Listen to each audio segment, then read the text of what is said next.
polio making a comeback? Well, that's the question that has got countries and people worried as the deadly disease is spreading in cities like New York, London and Jerusalem for the first time in decades. In the year 2022 alone, there have been 177 cases of polio so far, spurring vaccination campaign across countries.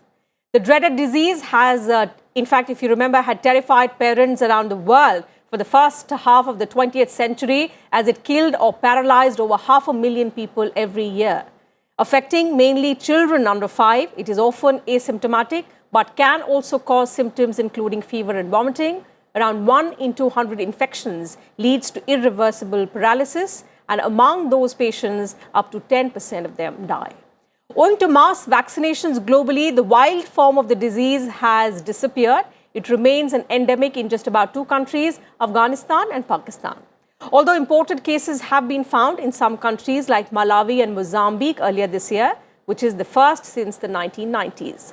Now, with the disease circulating in some countries like the US and the UK, how concerning is it for the world?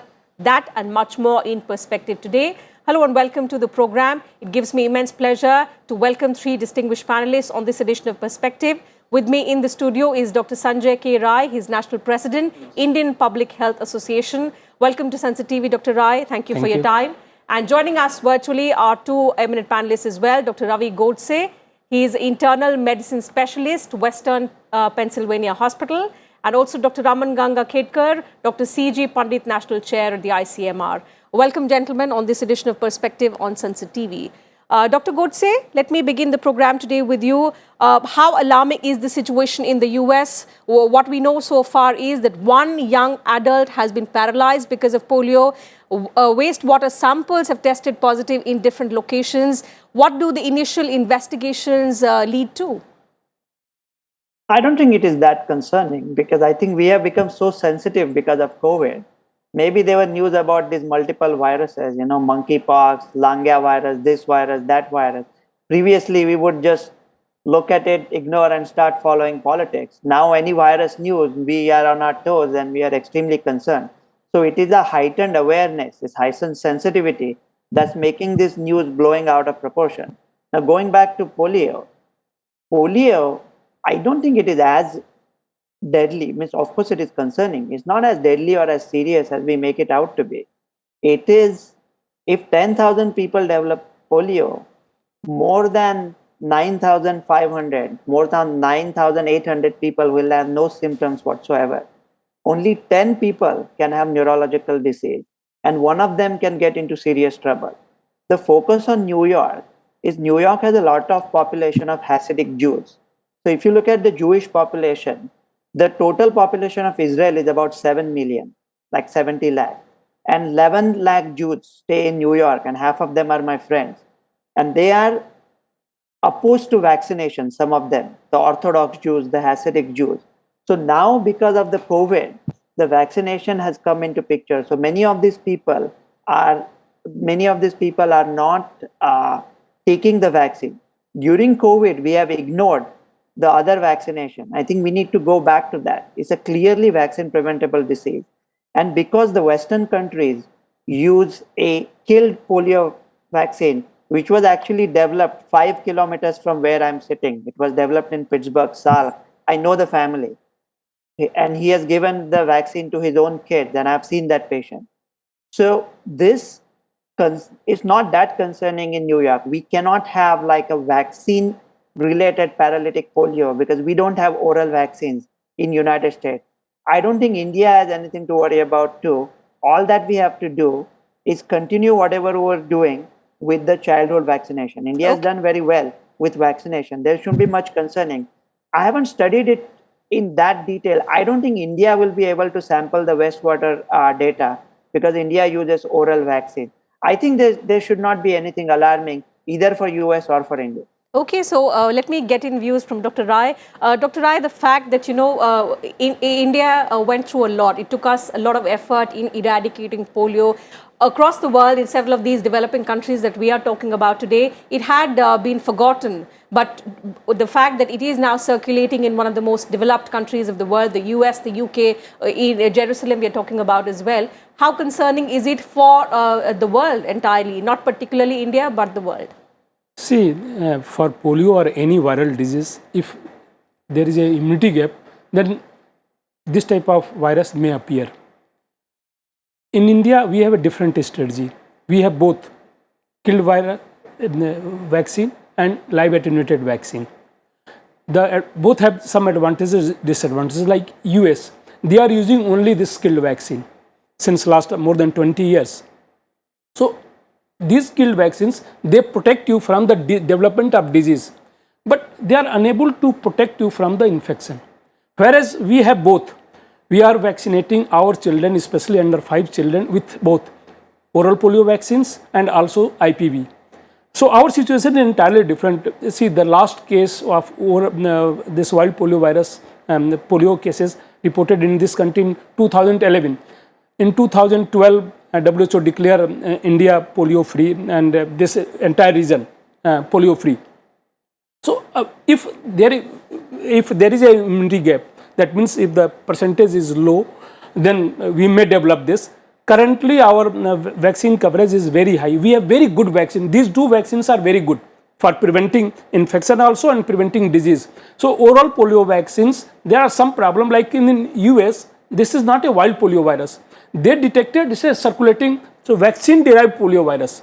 So this variant derived from the vaccine, the oral polio vaccines, it's a live attenuated vaccines. So if suppose if in immunocompromised person, if you are giving this vaccine, then there is a chance of developing this type of problem.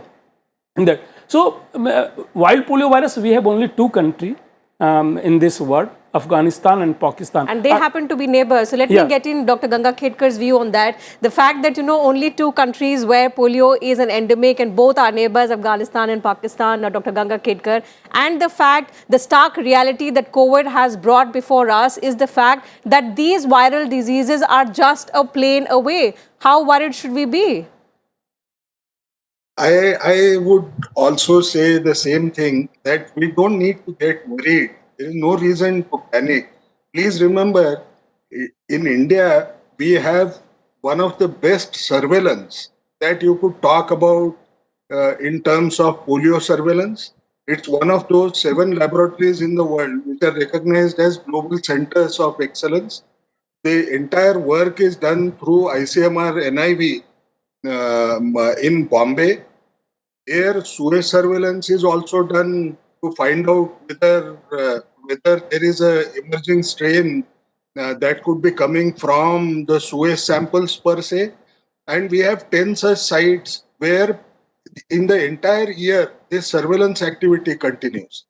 As Dr. Rai also said, that we give both the vaccines. No? One gives us mucosal immunity, that is the oral polio vaccine, and the other one tends to provide us a broader kind of an immunity against neuroparalytic events that could occur. So that way also we are fairly safe. The issue that perhaps may come is, should we be worried? Yes, you should be concerned. No, the reason why we should be concerned, it is a reflection of our inability to eradicate polio globally. No, when we talk of those 2 countries, whether it is Afghanistan or Pakistan, the worry is we should have had eradicated polio long time back, and now the entire goal has been shifted to 2026 because the coordinated effort has still not been successful enough to ensure that the threat of polio can be taken away completely. Absolutely. And as Dr. Godse also said, here the issues related to the vaccine associated paralysis, which has been noticed in US, perhaps do we need to actually worry about it? We have gone far ahead. Normally, in oral polio vaccines, you have 3 different strains of this virus. You have type 1, type 2, and type 3. We have progressed further. We have dropped the trivalent vaccine and now we have gone to bivalent vaccine as of now. What it actually indicates is not all the countries in the world have dropped the type 2 vaccine, and that is the reason why you are finding that Suez samples also consist of type 2 polio virus at this juncture. So Okay. essentially, if I was to sum up, do we need to worry? We don't need to panic. We need to keep vigilance the way we have been doing. We have done excellent work in polio surveillance. We need to continue the same until 2026. But as of now, we have to just keep the vigil on.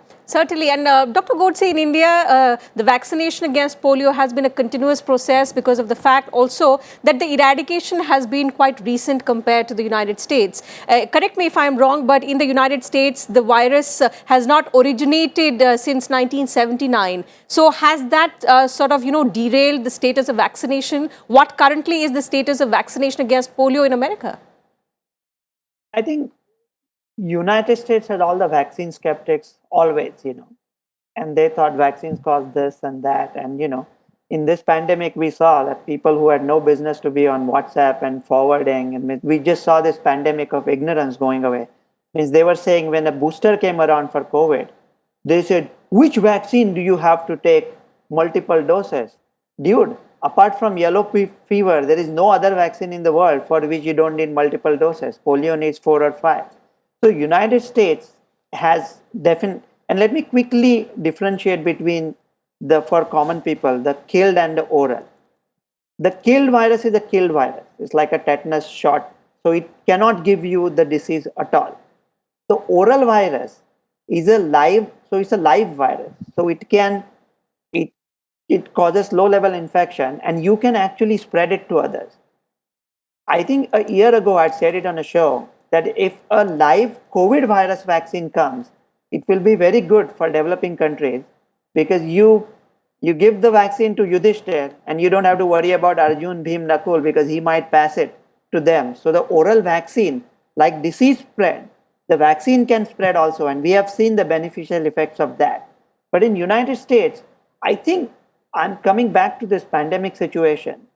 I always refer like there was like an elderly person and his nephew said, I kept my uncle safe. He was having chest pain, but I didn't want him to get COVID. So I did not take him to the hospital. He died of the heart attack, but I didn't take him out of the house. He was wearing so we were so focused, such a dark humor. We were so focused that we were ignoring everything else. So for people like me also, World Health Organization was an easy target because most of the things that they did with pandemic were really silly. But World Health Organization has done brilliant job with the other vaccination. So I think we have to tell this vaccine skeptics that 2 million lives are saved every year because of the vaccine. And with each vaccine, there are problems. When oral vaccine came, there was a Mahoning strain that was found and 35 kids died. When BCG vaccine came in Lübeck, Germany, 200 kids had died because of an infected bat. So this teething problem, the problem can happen with vaccine, but overall, vaccine saves life. So we have to drive home that message and focus our attention back on the childhood vaccination that we have been doing. And India has done an excellent job of vaccination. Absolutely. Either childhood or with lessons COVID. learned from our polio campaign have also helped us in the COVID vaccination campaign, Dr. Rai. But the fact that, it's an old and forgotten threat in large parts of the developed world, perhaps, because we had a polio vaccine somewhere in the 1950s. And over the years, the eradication procedure happened in a lot of these countries that are now facing the emerging threats. How challenging is it going to be for, the united effort globally to eradicate polio by 2026 now, if these new threats keep emerging? Yeah, see, WHO has already launched this Global Polio Eradication Initiative 2022-2026. So they are going to invest a lot in this strategy. I agree with Dr. Ganga Khedkar that we must continue our surveillance system, strengthen our surveillance system. There is no need of panic, but we must strengthen this to detect any cases happening. See, we are already doing this surveillance, both surveillance in under 15 children, and also the surveillance of severe surveillance. We have not detected any wild polio cases since last almost more than 9 years. Yes. Right? It's in 8 years in wild polio virus. Circulating polio virus, that is your vaccine-derived polio virus, we may detect. So definitely for our country, if our vaccine strategy is currently it's very good, and if you continue this, then there is no need of worry. So we have to keep vigilant. We have to improve our vaccination coverage. Currently, it's more than 90% for polio. And if it's more than 90%, then there is no need of worry, because all these vaccines, both killed and live attenuated vaccines, they are providing very good protection. More than, efficacy is more than 95% of these vaccines. We know there were 3 variants of polio, but we have eradicated 2 variants. P2 and P3 we have already eradicated. All these P2 cases reported from entire world are the vaccine derived. They are not the wild polio virus cases. Yeah, wild polio virus P1 cases we have from Pakistan and Afghanistan we have. But in India, we don't have, till date, we don't have any case of wild polio virus, either P1, P2 or P3. So we have now good vaccines. Now WHO has launched one new vaccines to take care of this circulating vaccine-derived polio virus for P2 only. So under this 2022-26 strategy. And this is also a safe vaccines and effective against the circulating. We never had this type of vaccine. So this is a new initiative by WHO, and I hope that definitely by 2026. See, last year, none of these countries, even Pakistan and Afghanistan, they didn't report any case of wild polio virus. This year they reported few cases, but last year they didn't report even. So 2021, 0 polio cases, wild polio cases from the entire world. So we hope that by 2026 definitely will eradicate this. Okay, but you know, Dr. Ganga Khedkar, 177 cases in the year 2022 alone. Especially the fact that imported cases have been reported in some of the African countries like Malawi, like Mozambique, and in a continent where vaccine access is, of course, we've seen during the COVID pandemic also, that is a challenge to make vaccine available to each and every person in that continent because of a lot of factors. How challenging is it going to be for the global effort to eradicate polio? Now, that's a little tough question. One reason is most of this vaccine that is provided in the third world countries is produced in Indonesia. You know, what they do is they sell the whole vaccine in bulk to rest of the countries to pack and provide that vaccine elsewhere. But does that mean there would be vaccine shortage? There is no reason to believe that there could be any vaccine shortage. Whether we talk of OPV, whether we talk of IPV, there is no reason for us to worry on that account. So vaccine shortage may not occur. As I said, it only reflects one thing, that implementation of the strategy has become weaker somewhere. But should India worry about it? Absolutely not. When I talk about surveillance, please try to inform our own people that our surveillance not only goes up to sewage or clinical surveillance, but it also goes beyond. We have people who are immunodeficient who are also covered in the same surveillance approach throughout the year. So there is no reason to worry because nothing has been reported so far. But there would be concerns in different countries, and I think their own respective governments and WHO have to work together and try and ensure that we would be in the best position to eradicate polio globally by 2026.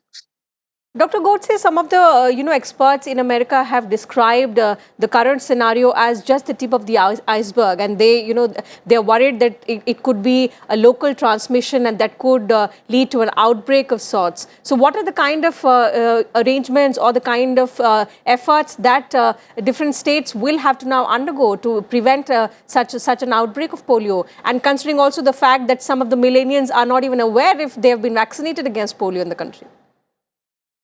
I'm really tired of this term tip of the iceberg, because I think all the experts seem to be finding the tip of the iceberg everywhere, as if they are the captains of the Titanic. They see the iceberg and they still go hit it. Means I'm like so frustrated with this. So we are seeing the iceberg, so we'll fix it. I don't think there's absolutely anything to. If you Google, like, if I talk to my 100 patients I'm going to see today, none of them would have even heard of it. I work with the United States government as a green card doctor, and we look at the vaccination. We do not allow anybody in the United States till they meet the criteria for the vaccine, and it's extremely stringent. So our vaccination is, and when we are talking about, I don't think the states are going to take any measures. As I said, it's extremely rare. The post-polio syndrome can happen after 10, 15 years. If a patient comes to me with the weakness, I'm not even going to think of polio right now. I'm going to think about Guillain-Barré or any other kind of viral illness or flaccid paralysis. So it's not even on our thinking horizon. But when we are talking about the steps that we are going to take, we have to think also a little bit geopolitically. What's going on, Russia, Ukraine, whatever is going on in the world. When this vaccine came, when Salk came in United States around 1950s, just prior to that, we had a big champion in US. The US president, the only president who had won 4 elections, 4 terms, Franklin Delano Roosevelt, was himself a polio survivor. So there was a march of dimes and millions of dollars. Each United citizen giving 10 paise, was funded the money. So this was a US effort. Sabin was born in Poland. Poland and Russia have very complicated history. Poland was completely under Russian rule in 1960s. But still Sabin went back to a little bit of Soviet Russia, and they vaccinated 10 million kids at that time. And Sabin didn't even patent his vaccine. He allowed it for free. So he was going with a little socialist communist approach. So we have to see geopolitically what we are going to do in terms of vaccine access. But to answer your question regarding United States and states, I don't think we are going to take any measure. For our school, like a high school, they don't admit kids to high school till they provide the vaccination record. Our program is very robust and our control is extremely stringent. Because of course there are parents who are vaccine skeptics, and they go to a lawyer in America. 25% of the world's lawyers are in America. So you can always go to a lawyer and find an exemption. And that number is increasing. So we have to be careful about that. I don't want to be in Indian Parliament TV and quote Churchill. But Churchill had said, if you fail to learn from your history, you're often condemned to repeat it. So we have to stop making the same mistake. We have to keep the robust vaccination. Vaccines save lives. Absolutely. So what we are seeing largely is that under-vaccination in some parts have perhaps led to this situation that we are discussing today. And hopefully the potential threat of an outbreak, which is being cited by experts, does not come true, because that, of course, is going to be a huge setback for the global effort against eradicating polio. That having been said, I'll have to wind up the program. Thank you, gentlemen, for joining us on this edition of Perspective today on Sansad TV and putting forth your views and your perspective on this topic. Thank you very much for your time. So that's it from us on this edition of Perspective today. Thank you, viewers, for your time. I'll see you same time tomorrow now with another topic and a different set of panelists. Until then, take care of yourselves and keep watching Sansad TV.